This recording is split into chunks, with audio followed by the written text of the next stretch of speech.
안녕하세요. 저는 30대 초반의 여자이고 결혼한 지 11개월 된 새댁입니다. 저희 남편은 3대 독자에 어릴 적부터 부모님 사랑 듬뿍 먹고 자란 사람입니다.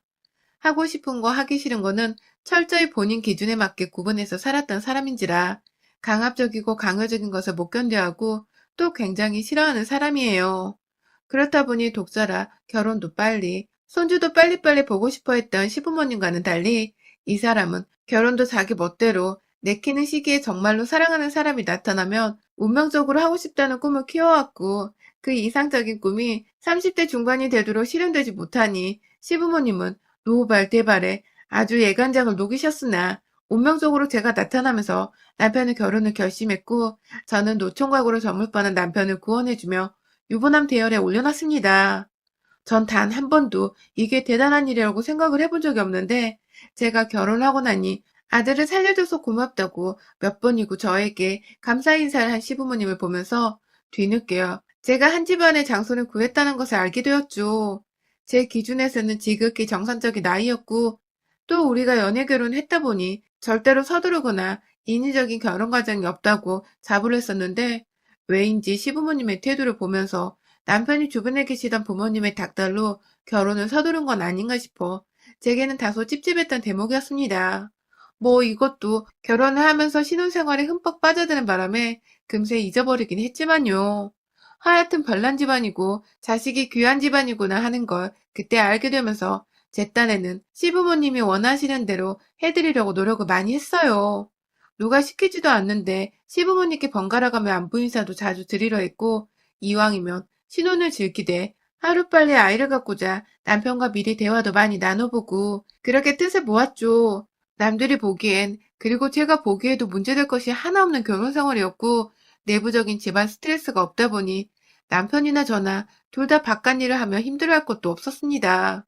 오히려 더 힘내서 직장을 다니고 일에 집중하며 일과 가정을 다 잡고자 열심히 노력해 왔어요. 그런데 그 와중에 잠시 잊고 지냈던 우리 별난 시부모님이 다시 등장을 하게 되었습니다. 이유는 정말 황당하게도 저희 친정 식구 때문이었는데요. 미움을 받을 짓 한 번 한 적 없고 요즘 애들 같지 않게 시부모님께 얘기도 잘 떨며 전화도 자주 드리고 남편과 자주 찾아보며 며느리로서 할 도리를 열심히 지키고 살았던 제게 뜬금없이 친정 식구들이 복병이 되어버리고 말았습니다. 정말 이상한 순간에 이상한 계기로 트집이 잡혀버렸는데요. 저한테는 부모님과 2살 차이 나는 여동생이 하나 있어요. 저를 꼭 닮은 듯 닮지 않은 이 녀석 때문에요. 제 말이라며 늘 따르고 잘 듣던 착한 아이입니다. 학교 다니며 사고 한번 친 적 없고 공부는 또 얼마나 잘하던지 늘 1등을 놓치지 않았고 기대했던 대로 대학도 잘 들어갔어요.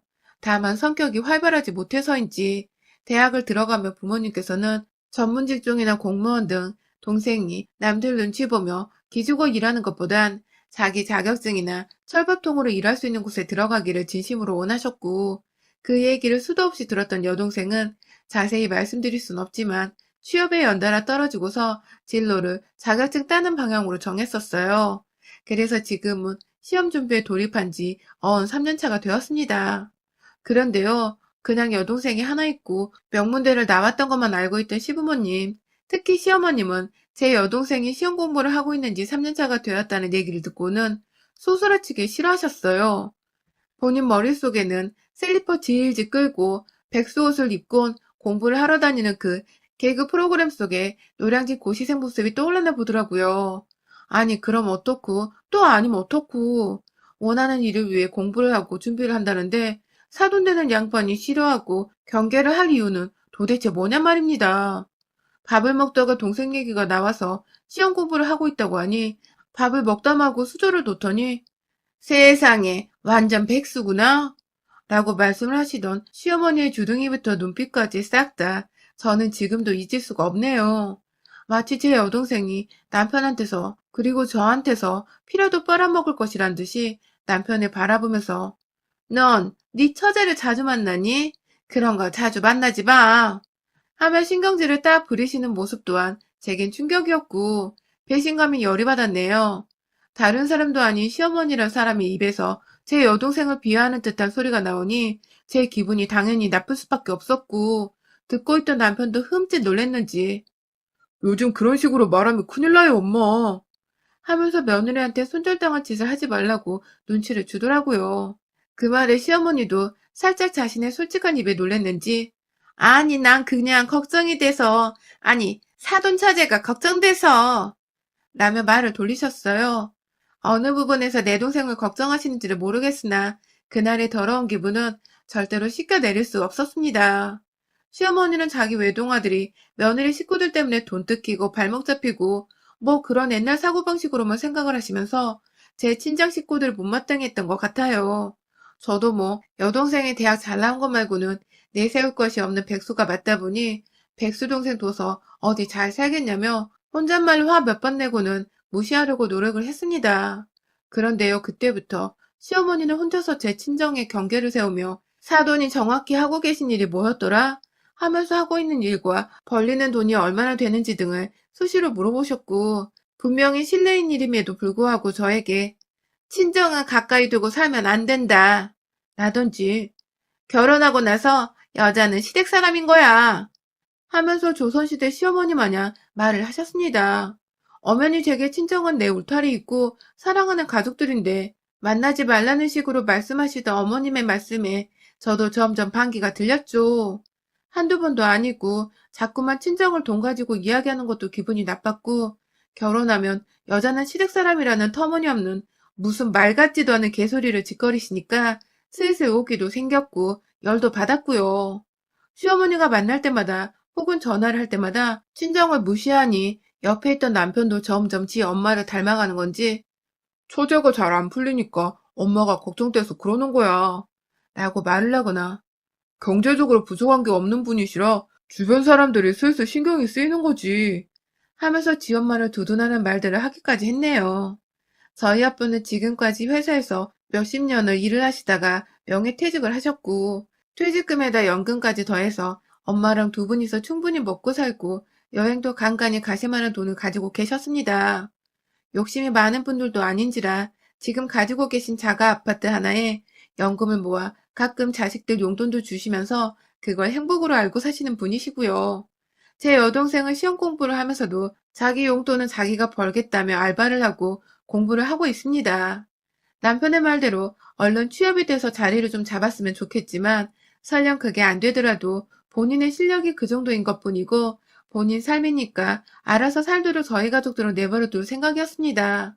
당연히 여유가 있는 제가 제 동생이니까 용돈도 좀 챙겨주고 맛있는 것도 간간히 사주곤 하겠죠.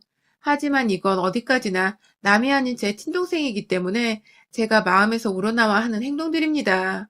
하지만 시어머니는 출가 외인인 여자가 친정 식구한테 자꾸만 돈을 쓰는 게 아니냐는 불만과 함께 밥 잘 챙겨 먹으라고 몇 달에 한 번 만나면 5만 원짜리 한두 장 쓰는 거 가지고도 오히려 지나친 선의가 아니냐고 궁시렁대고 고작 연금을 받아서 생활이 가능하냐면서 저희 부모님이 처지를 안쓰럽고 불쌍하다 하셨어요. 그것도 모자라 불쌍한 것도 나이 들면 결국 민폐이고 주책이라나 뭐라나. 아직 창창하신 저희 부모님의 치매부터 100세 노인 때를 걱정하면서 너는 절대로 우리 아들한테 니네 부모 요양 떠맡길 생각하지 마라 하면서 그 소리를 시아버지와 남편 앞에서 당연하다는 듯이 웃으며 말씀하시는데 와 진짜 서럽대요. 본인도 마찬가지로 벌어들인 돈 하나 없고 시아버지의 연금에 의존해서 살고 있으면서 본인도 곧 늙어서 자식 부부한테 자기 몸과 마음을 의지하려고 할 거면서 똑같이 늙어가는 사돈을 향해서 한다는 소리가 있다이라니. 정말 심보가 못되고 얄팍한 것을 떠나서 참 치졸하고 못됐더라고요.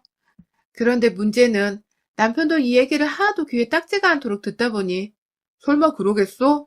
하면서 지엄마 말을 공감하며 맞장구를 치고 내 편 하나 없는 이 시집구석에서 나는 도대체 무엇을 원해 또 찾아오고 간간히 며느리라고 안부 인사를 드리고 있나 싶어 삶의 회한이 불현듯 밀려 들어왔습니다. 그러다가 제가 임신하게 되었어요. 전혀 준비를 하지 않고 있었는데 너무 갑작스럽게 그것도 결혼한 지 1년도 되지 않아 찾아와 버린 아가에 저나 남편이나 당황스러움과 동시에 기쁨이 컸죠. 아이가 생겼다고 하니 친정뿐만 아니라 시댁까지 아주 경사가 났고요. 제가 아이를 가졌다고 하니까 저희 엄마는 저 챙겨줄 반찬의 음식들까지 모조리 다 생각이 나서 쌌다며 집으로 바리바리 싸우셨고 그 바람에 저도 정말 몸 편하게 엄마가 해주신 반찬으로 끼니를 해결할 수 있었어요. 남편도 저희 엄마 음식이 맛있다고 참 좋아하는지라 무척 만족해 했고요. 그런데 그 사실을 시어머니가 아셨나 봐요. 벌써부터 친정밥 얻어먹으며 부엌 일에 게으름 피우면 어떡하냐고 임신한 며느리한테 전화가 와서는 화부터 내시더라고요. 친정 식구들한테 불편하게 자꾸 집에 오지 말라고 전화라고 임신한 와이프 챙기느라 자기 아들 예민할 텐데 스트레스 주게 하지 말라며 저희 친정 부모님이 눈치가 없고 생각할 줄을 잘 모른다더군요. 네 동생도 언니 임신했다고 집에 쫄래쫄래 와서는 밥 얻어먹고 돈 얻어타고 가는 건 아니겠지? 하면서 가소롭다는 듯이 말씀을 하시는데 와, 나 진짜 시어머니고 뭐고 나불거리지 말고 닥치라면 욕 한 바가지를 해주고 싶더라고요. 순간 제 기분이 컨트롤이 안 돼요. 어머님, 임신한 사람은 저고 예민해도 제가 어머님 아들보다 100배, 1000배는 더 예민합니다. 이런 소리 하실 거면 전화하지 마세요. 하고 끊어버렸어요. 당연히 시어머니는 노발대발 난리가 나셨고 남편한테 전화해서 제가 예의 없게 전화를 끊고 훈계질을 했다며 고자질을 하셨고 집에 들어온 남편은 어딘가 꿍에서는 자기 엄마한테 왜 그렇게까지 말을 했냐고 섭섭하고 실망이라더군요. 그래서 제가 밥을 먹다 말고 밥그릇을 남편한테 던지며 말했습니다. 니네 엄마가 내 가족들 무시하고 내 가족들 밥도 얻어 처먹지 말라더라. 그 소리 듣고도 너는 네 엄마 편을 들고 싶냐? 하면서 나머지 반찬들까지 던져버리려다가 우리 엄마가 해주신 반찬들이라며 겨우 참고서 도로 냉장고에 넣었습니다. 그날 후 남편도 자기가 오해를 했다는 걸 알고는 저한테 미안해 죽으려 했고, 전 뭐, 이 사람과 당장 이혼을 할 것도 아니고, 뱃속에 애가 있으니 얼른 잊고 또 떨쳐버리려 했죠. 그러다가요, 임신한 거 알고도 한동안 코로나며 공부 때문에 저와 만나지 못하던 제 동생이 새해가 되어 얼마 지나지 않아 뜬금없이 언니가 보고 싶다며 연락이 왔습니다. 힘든 걸 잘 표현하지도 못하고 살던 애가 언니가 보고 싶다고 연락을 해오니 걱정도 되고 너무 안쓰럽더라고요. 내 동생인데, 내가 언니인데 더 챙겨주지 못했던 게 두고두고 미안해서 집으로 동생을 주말에 초대했어요. 다행히 남편은 진작부터 약속이 잡혀있던 주말이었고, 저는 그 사이 혼자 시간을 보내보려다가 제 동생을 불러서 따뜻한 집밥이라도 해주며 오랜만에 수다를 떨어보려고 했죠.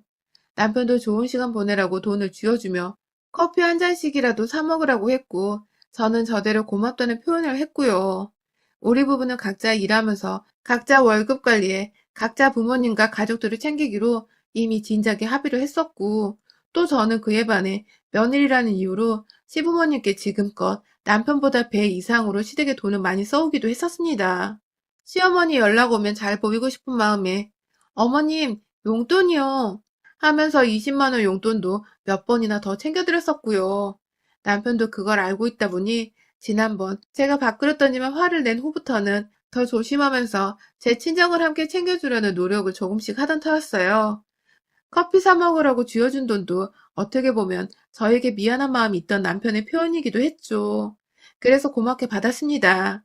그렇게 동생은 집에 왔고 비록 엄마가 차려준 익숙한 반찬들이 대부분이었으나 고기도 사서 구워주면서 오랜만에 수다를 떨고 즐거운 시간을 보내고 있었는데요. 안 와. 시엄마가 연락도 없이 주말에 아들이 집에 없던 소리를 듣고는 저희 집에 찾아왔더라고요. 갑자기 밖에서 띵동거려 나가보니까 손에 아무것도 든 거 하나 없이 문을 언제 열어주나 하며 빈정이 좀 상해가는 얼굴로 서있던 시어머니는 집에 들어오자마자 마주한 제 여동생을 보고는 잠시 1초간 얼음이 되셨어요. 그러고는 글쎄, 아니 코로나로 난리인데 이렇게 집에 와도 되는 거야? 하면서 누가 봐도 제 여동생에게 왜 왔냐는 식의 질문을 하시더군요. 그럼 본인은요? 본인은 왜 이 시국에 황금 같은 주말인 거 뻔히 알면서 며느리 혼자 있는 집에 와서는 난리냐고요. 제 동생한테 하는 쓴소리가 거슬려 표정 관리가 되질 않았습니다.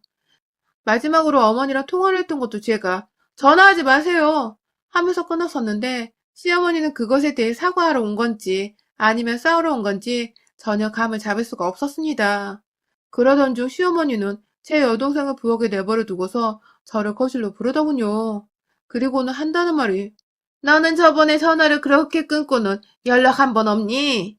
하면서 훈계질을 하시더니 급기야 아휴 나는 네가 이렇게 속 편하게 살고 있을 줄 알았음 오지도 않았다. 동생 부르고 밥 먹이고 아주 팔자 폈네. 라고 하더라고요. 저도 자꾸만 제 귀에 거슬리는 소리를 해대시는 시어머니가 더 이상 예쁘게 보이지만은 않더라고요. 늙어도 곱게 늙어야지 말이야. 눈에 쌍심지를 켜고서 어머님 왜 오셨어요? 하고 물어보는데 시어머니가 글쎄 내가 이럴 줄 알고 왔지. 백수 여동생에 잘난 거 없는 친정에 아주 내 새끼 집에서 등골을 빼다 먹여주는구나. 하면서 손으로 자기 가슴을 막 치는데 아우 진짜 열불 터지대요. 친정이나 시댁이나 가지고 있는 재산은 비슷하고 시댁은 단지 백수인 자식 하나 없을 뿐 그렇다 해도 저희 남편도 그리 대단한 직장에 대단한 스펙을 지니고 사는 사람도 아니었는데 이놈의 할망구는 그저 3대 독자란 이유로 아들아들 거리더니 지 자식만 잘나고 귀한 줄 알고서는 자꾸만 제 여동생을 백수라 걸고 넘어지며 짐짝 취급을 하는 겁니다. 그것도 하필 여동생이 몇 달 만에 언니 보고 싶다고 집에 와서는 겨우 집밥 얻어먹으며 언니랑 모처럼 수다를 떨고 있는데 사돈어른이라는 사람이 집에 무작정 찾아와서는 한다는 말이 자기를 백수라고 비아냥거리는 것과 더불어 우리 집안은 잘난 거 하나 없다고 무시를 하다니 저뿐만 아니라 그 자리에 있던 제 동생도 무지하게 충격을 받고 기분이 상했을 겁니다. 밥 먹다 말고 졸지에 눈치 없이 놀러와 식량이나 축내는 회방꾼이 되어버렸다고 생각을 한 건지 제 동생은 또 그걸 아무런 대꾸도 못한 채 죄송합니다 하면서 울먹이며 자기 짐을 챙겨 나가려 하더라고요. 이제 겨우 앉아서 밥 몇 숟가락 뜬 애를 안 그래도 평소에 여기저기서 기죽어 다녔을 애가 다른 사람도 아닌 언니 집에서 이렇게 상처받고 떠나려 하니 어느 언니가 어느 장녀들이 이걸 가만히 지켜보겠나요. 막 폭발을 하려는데 우리 시어머니가 제대로 짚어주더라고요. 글쎄 집을 나서려는 제 여동생한테 사돈처녀 집에 가서 어머니께 똑바로 전해요. 딸은 시집가면 이제 딸도 아닌 거야. 잘 사는 애 주변에 얼쩡거리지 말고 둘째 딸 간수나 잘하라고 해. 라고 말씀을 하신 겁니다. 동생은 급기야 이 소리를 그냥 흘려듣는 게 맞는 건가 싶어 집을 나서려다 말고 저를 한 번 더 쳐다봤고 저는 이내 동생의 팔을 잡아 끌어다가 다시 집 안으로 들여왔습니다. 그리고 이내 시어머니의 팔을 끄집어 당겨 현관 앞으로 맨발로 쫓아냈고 어머 얘가 미쳤나 봐 하면서 팔 아프다고 발악하는 시어머니를 향해 아휴 쪽팔려 죽겠으니까 제발 네 아들 앞에 좀 그만 나타나 하고는 소파에 놓여져 있던 시어머니 핸드백을 들고 나와서 시어머니 면전 앞에 던져버렸어요. 백을 맞을 뻔한 시어머니는 어머머 얘가 진짜 미쳤어 하면서 더 흥분을 하시는데 그런 시어머니를 제대로 열받게 하기로 작정을 했습니다. 신발장 한 켠에 놓여져 있던 알코올 세정제를 갖다가 미친 듯이 뿌려대며 제발 좀 꺼지라고 너 같은 시엄마 돈거 쪽팔려서 어디 나가서 얘기도 못하고 산다 하며 지랄을 했고 급기야 뿌려대는 세정제의 뚜껑을 열어다가 안에 든 용액을 확 시어머니 가슴팍에 뿌려버렸습니다. 진한 술 냄새인지 알코올 냄새가 막 진동을 하는데 시어머니는 제대로 충격을 받았는지 현관문을 붙잡고 그 상태로 절 경계에 찬 눈빛으로 쳐다보기만 하더라고요. 그런 시어머니께 마지막으로 신발장 안에 방향제로 쓰고자 다 먹고 남은 에스프레소 가루를 넣어둔 일회용 마스크를 깨끗하게 털어다가 재활용 한다는 마음으로 시어머니 얼굴에 씌워줬습니다. 어머님, 우리 부모님이 당신보다 연금을 받으면 더 많이 받고 서울에 자가 아파트도 있으시고 제가 다달이 용돈도 두둑히 챙겨드려요. 제 여동생도 제가 앞으로는 우리 남편 월급에서 까는 한이 있더라도 용돈은 직접 챙겨주려고 해요. 어머니 걱정하시던 그거 제가 한번 다 해볼게요. 라며 약 올리며 말을 하니 시어머님은 기가 막히다면 자꾸만 헛기침을 하고 저와 여동생을 번갈아 쳐다보다가 제가 한 병 더 까드리겠다며 새 알코올 세정제를 신발장 안에서 꺼내려 하자 황급히 제 집안을 나가셨어요. 물론 저는 나가서 엘리베이터를 기다리던 시어머니 앞에 놀래키며 문을 열고 나가서 남은 알코올 세정제까지 두 발 위에 뿌려드리고는 3대 독자 끊기는 역사적 순간이네요. 라고 하면서 제 새끼 얼굴 함부로 볼 생각 앞으로 안 하시는 게 좋을 거예요. 라고 말을 하며 시어머니를 급기야 비상구 계단 쪽으로 쫓아냈습니다. 그 후 시어머니는 제대로 충격을 받았는지 한동안 저한테 당한 일을 말도 안 꺼내시다가 뒤늦게야 남편한테 며느리가 쫓아내서 너네 집 더 이상 못 간다고 말씀을 하셨나 보더라고요. 그런데 그 와중에 제 동생이 언니 생각한다며 저희 남편한테 전화를 해서는 또 형부네 엄마가 자기한테 한 뻘소리들을 울면서 사람이 어쩜 그리 못되셨냐고 충격받았다는 듯이 말을 해준 덕에 평소 저희 집안을 무시해왔던 자기 엄마 행적을 잘 알고 있던 남편은 이번에도 결국 자기 엄마의 잘못이고 입방정에서 비롯된 일이라고 생각을 제대로 하고는 시어머니 편을 한번 들어주질 않은 채 저한테 진심으로 사과하기 전엔 집에 찾아올 생각도 말고 태어날 아기 볼 생각도 하지 말라며 단단히 일렀다더군요. 시어머니는 끝까지 자존심을 세워보려고 사과를 안 하다가 옆에서 자식 귀하다는 시아버지한테 열어 깨지고 아들한테도 완전히 무시를 당하니 이겨낼 재간이 없었던지 기어가는 목소리로 미안하다고 사과를 하려는 다음에 전화를 해왔습니다. 저는 저희 동생 전화번호를 알려줘서 직접 동생한테도 사과를 하고 저희 부모님한테도 정식으로 사과를 하라고 재차 단호하게 말씀을 드렸고 결국 시어머니는 저희 친정 부모님과 동생한테 직접 집으로 찾아가 고개를 조아리고 사과를 하셨대요. 물론 그 후로도 제가 시엄마 연락을 안 받고 있고 바쁜데 자꾸 전화하지 말라고 신경질을 부리기도 해서 시어머니가 더 이상은 저한테 연락이 오지도 않고 집으로 찾아올 생각도 감히 못하고 계신답니다. 졸지에 자기 아들 피해 안 보게 하려고 지 아들만 귀하다는 식으로 사돈 우습게 알고 며느리 우습게 알았던 시어머니는 완전히 집안의 애물단지 여편네가 되어 어디서도 입을 함부로 놀리지 못하는 지경에 이르렀고요. 저는 저대로 태교하면서 속 시원히 흐뭇해하며 지내고 있습니다. 한 번 더 제 집안 우습게 알고 무시하려고 하면 그땐 진짜로 시엄마고 뭐고 지 손주 성인 될 때까지 얼굴 한 번 안 보여줄 거예요. 전 한다면 하는 사람이니까요. 여러분의 생각은 댓글로 남겨주세요. 오늘도 시청해주셔서 정말 감사합니다.